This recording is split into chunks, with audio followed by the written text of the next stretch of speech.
Bakit kasama sa binabayaran ang mortgage redemption insurance at fire insurance sa housing loan? Hi mga kakuntsaba! Kapag kumuha ka ng housing loan sa bangko o sa Pag-ibig, mapapansin mo na may karagdagang bayarin tulad ng mortgage redemption insurance o MRI at fire insurance. Pero bakit nga ba ito kinakailangang bayaran? Ano ang silbi nito sa isang homeowner? Ano ang mortgage redemption insurance o MRI?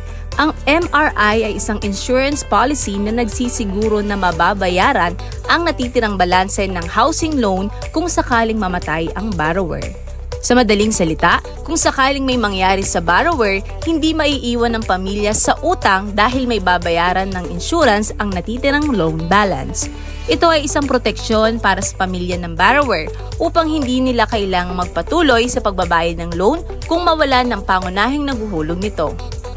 Halimbawa, si Juan ay may housing loan na 2 million pesos at biglang pumanaw habang may balanse pang 1.5 million pesos. Dahil may MRI siya, babayaran ng insurance ang natitirang utang niya at hindi na kailangang bayaran ito ng kanyang pamilya. Ano naman ang fire insurance? Ang fire insurance naman ay isang policy na nagsisiguro laban sa sunog at iba pang sakuna na maaaring makasira sa bahay. Saklaw nito ang gastos sa pagpapaayos o pagpapatayo muli ng bahay kung masira ito dahil sa sunog. Ang bangko o Pag-ibig ay nagpapatupad nito upang matiyak na hindi mawawalan ng value ang collateral o ang bahay mo mismo ng kanilang loan. Halimbawa, kung ang bahay na nakasanla sa bangko ay nasunog, ang fire insurance ang sasagot sa gastos ng pagkukumpuni o pagpapatayo muli nito.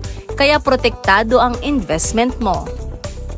Bakit kasama ang MRI at fire insurance sa binabayaran ng housing loan?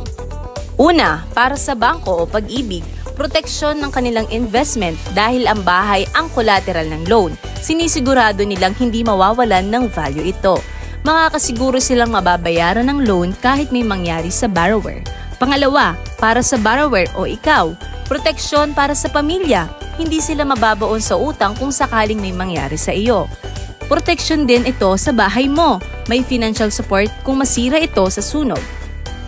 Tandaan, ang MIR at fire insurance ay hindi dagdag na gastos na walang silbi. Ito ay isang investment para sa seguridad mo at ng inyong pamilya.